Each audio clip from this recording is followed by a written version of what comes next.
नमस्कार दोस्तों, आज मैं एक बार पुनः आपके समक्ष उपस्थित हुआ हूं और आज एक रोचक कहानी लेकर के आया हूं। दोस्तों, आपने सुना होगा संसर्गजा दोष गुणा भवन्ति कि जैसी संगति होती है वैसा ही फल होता है। यथा संगति तथा फलम। जैसा साथ होगा वैसे ही गुण हमारे अंदर आने लगते हैं।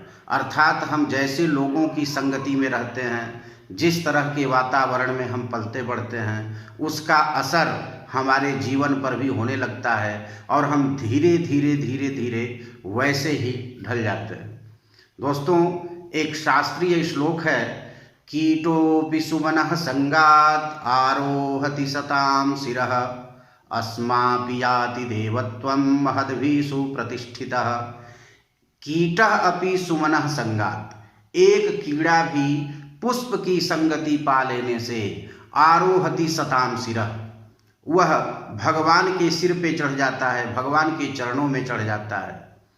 अस्मापि याति देवत्वम। एक अस्म माने पत्थर भी जब वह मूर्ति का रूप धारण कर लेता है, कारीगर के हाथ में पड़ता है और उसको छेनी हथौड़ी से पीट कर जब एक मूर्ति का रूप दे देता है, तो वह भी प्रतिष्ठा का पात्र बन जाता है और वह पत्थर भी जन समुदाय के द्वारा पूजित होने लगता है।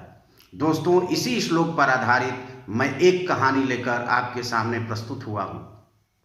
एक भंवरे की दोस्ती एक गोबर में रहने वाले कीड़े के साथ हो जाती है।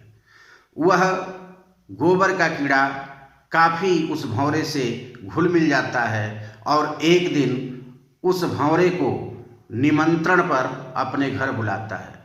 भंवरा उस निमंत्रण को पाकर उस गोबर वाले कीड़े के घर पहुंचता है तो उसे जीवने के लिए क्या मिलेगा? गोबर ही मिलेगा। भंवरा सोचने लगता है कि मैंने कैसे दोस्ती की, कैसे व्यक्ति से दोस्ती की, कैसे व्यक्ति का साथ किया, यहाँ आने के बाद मुझे गोबर ही खाने को मिला।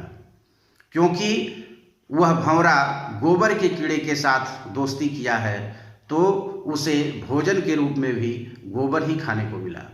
फिर वह भंवरा उस गोबर के कीड़े को अपने घर निमंत्रण पर बुलाता है और जब यह गोबर का कीड़ा उस भंवरे के यहाँ पहुँचता है तो भंवरा उस गोबर के कीड़े को उठाकर एक फूल के पंखुड़ी में डाल देता है और उसके पराग को वह गोबर का कीड़ा रसपान करने लगता है।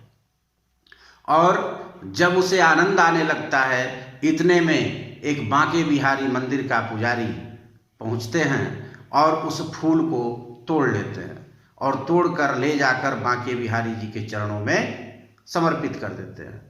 वह कीड़ा अपने भाग्य को सराहने लगता है कि मैं कितना भाग्यशाली हूँ कि आज बांके बिहारी जी के चरणों में पड़ा हूँ और उन्हें देख रहा हूँ, उनका दर्शन पा रहा हूँ, साक्षात उनका मैं दर्शन कर पा रहा हूँ।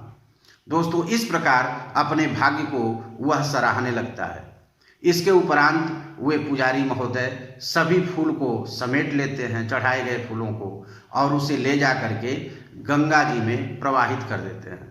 वह गंगा जी में भी स्नान करने लगता है कीड़ा और इतने में भ्रमर पहुंचता है उसके पास और कहता है कि कीड़े, तुम कैसा अनुभव कर रहे हो, कैसे हो तुम? वह कीड़ा बहुत प्रसन्न होता है, कहता है कि मित्र, आज तुम्हारे साथ के कारण मेरे भाग्य जग गए, मेरे तो दिन बहुर गए, मुझे तो मोक्ष मिल गया।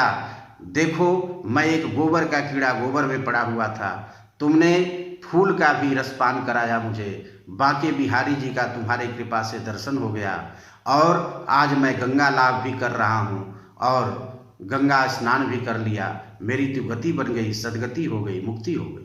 धन्य हो दोस्त। तो कहने का अर्थ यह है कि दोस्तों, आप जैसे व्यक्ति का संगत करेंगे, जिसके साथ रहेंगे, उसका असर आपके जीवन पर होना, आपके मन पर होना स्वाभाविक है। इसलिए हमें हमेशा सत्संगति ही करनी चाहिए, क्योंकि इसीलिए कहा गया है कि संसर्गजा दोष गुणा भवन्ति। सत्संग से ही दोष या गुण होते हैं। मैं तो यह कहूँगा कि संसर्गजा दोष गुणा भवन्ति, दोषा अपि गुणा भवन्ति संसर्गेण। साथ यदि अच्छा हो तो आपके दोष भी वे गुण का काम करते हैं। कभी कभी वे दोष भी गुण के रूप में प्रस्फुटित हो जाते हैं, उनका फायदा मिल जाता है, उनका लाभ हो जाता है। तो दोस्तों, इस प्रकार हमें यह प्रयास करना चाहिए कि हम अच्छे लोगों की संगति में रहें, अच्छे लोगों का साथ करें और अच्छे संस्कार ही सीखें। इसी के साथ आपका बहुत बहुत धन्यवाद।